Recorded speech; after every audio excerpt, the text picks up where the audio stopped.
In this lesson we will learn how to calculate the volume of a sphere and use the volume formula to solve problems. Recall that a sphere is a set of points in space that are a fixed distance from a point called the center of the sphere. The intersection of a sphere and a plane that contains the center of the sphere is called a great circle. A great circle divides a sphere into two congruent halves that are called hemispheres. To find the volume of a given sphere, consider a hemisphere. So consider a hemisphere of the sphere and a cylinder with the same radius and height as the hemisphere from which a cone has been removed.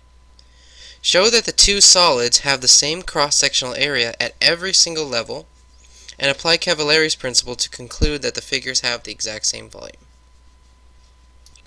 To show that the cross-sections have the same area at every level, consider cross-sections at a distance x, above the base, just as shown here. Now notice that the cross-section of the hemisphere is a disk, so we can use the Pythagorean Theorem to write a relationship among Rx and the radius of the disk. Since I have a right triangle, the sum of the squares of the legs equals the square of the hypotenuse for this right triangle.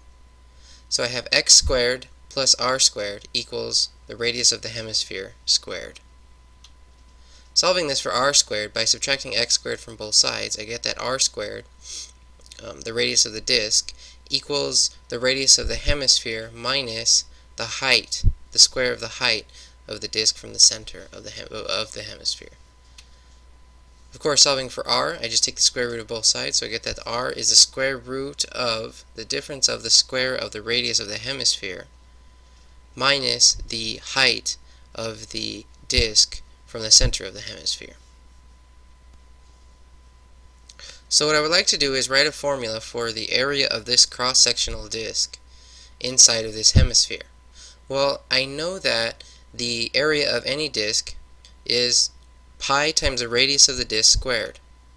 So the area of the cross-sectional disk is just pi times the radius of this disk, square that, but I have an expression for the radius of the disk in terms of the radius of the hemisphere and its distance from the center of the hemisphere. So I can say that the area of the cross-sectional disk is equal to pi times the quantity, the radius of the hemisphere squared, minus the height of the cross-sectional disk squared.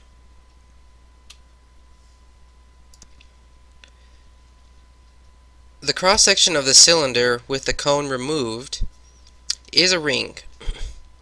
To find the area of the ring, I find the area of the outer circle and subtract the area of the inner circle. Well, the area of the outer circle is just pi times the radius of the hemisphere squared. And notice here for the area of the inner circle, I need to find the radius of this circle here. But notice in this big right triangle here, I have two similar isosceles right triangles, because this length right here is r, this is r, and if this length here is x, then this length here has to also be x. So the area of the inner circle is just pi times x squared. So the area of this cross-sectional ring, in this case the outer disk minus the inner disk, is just pi r squared minus pi x squared. If I factor out pi using the distributive property, I get that the area of the cross-sectional ring is just pi times the quantity of the radius of the hemisphere squared minus the height of the cross-section above the base of the cylinder squared, or x squared. Notice that we've just shown that the hemisphere and this cylinder with the cone removed, they have the same cross-sectional area at every single level, at every single height x. So we can use Cavalari's principle to conclude that the volume of the hemisphere is the same as the volume of the cylinder with this cone removed. So what we can conclude finally is that the volume of the hemisphere is equal to the volume of this cylinder minus the cone. But what are those volumes? What's the volume of this cylinder here, and what's the volume of the cone? Because if I subtract out the volume of this cone, we've just proved by Cavalari's principle that the volume of this object is going to be the same as the volume of this object. Well, we know that the volume of any cylinder is just equal to the area of its base times its height. Well, the area of the base of this cylinder is pi times the radius of the hemisphere squared, okay, times the height of the, and the volume of this cylinder is going to be that quantity, pi r squared, times the height. So I get pi r squared h. Okay. Now if I subtract out the volume of this cone, remember the volume of any cone is just 1/3 times pi r squared times h. Okay, so I subtract that out, which simplifies to 2/3 pi r squared h.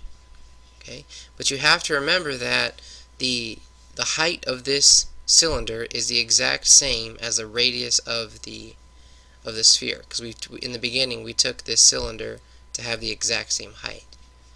So I could replace h with r, in which case this expression for the volume of the hemisphere simplifies to 2/3 times pi times the radius cubed. But recall that I'm not as much interested in the volume of a hemisphere as I am the volume of a sphere. But the volume of a sphere is just twice the volume of one of its hemispheres, so I just double this expression for the volume of the hemisphere, and I get that the volume of the sphere is equal to 4/3 times pi times r cubed.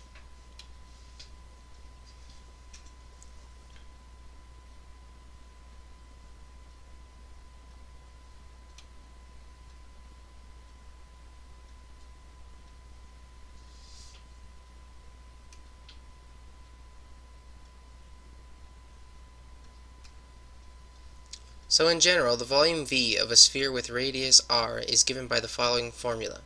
V is equal to 4/3 pi r cubed. Okay, so on to solving a problem.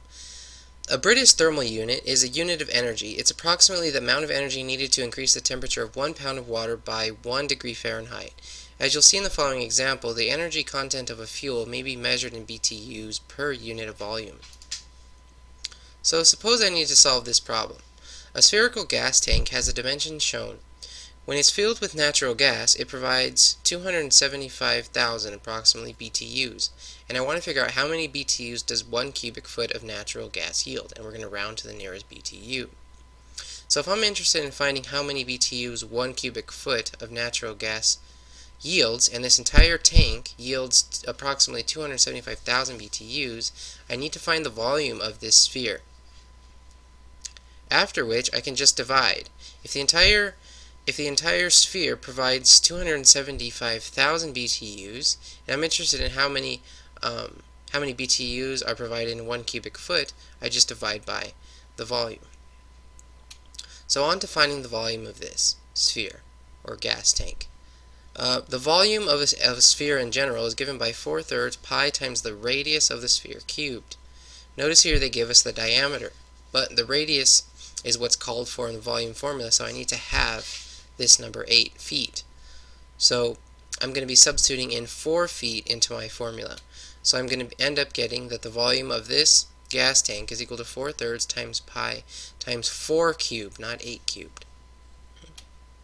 Simplifying, I get that the volume is equal to 256 over 3 pi.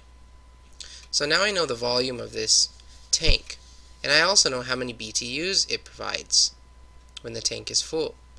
So it provides approximately, like I said, 275,000 BTUs. So if I want to figure out how many BTUs are provided per cubic foot, I just divide the number of BTUs provided by the entire tank, divided by the volume of the entire tank, and I get that approximately there are provided 1,027 BTUs per cubic foot. So, in other words, 1 cubic foot of natural gas yields about 1,027 BTUs.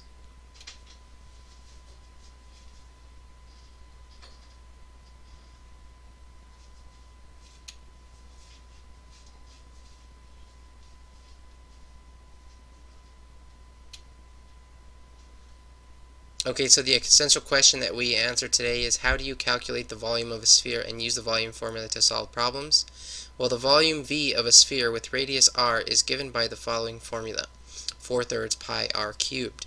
You can use the volume formula to find the volume of a real-world spherical object like a gas tank, and that volume could then be converted to other more useful units, such as converting cubic feet of natural gas to BTUs.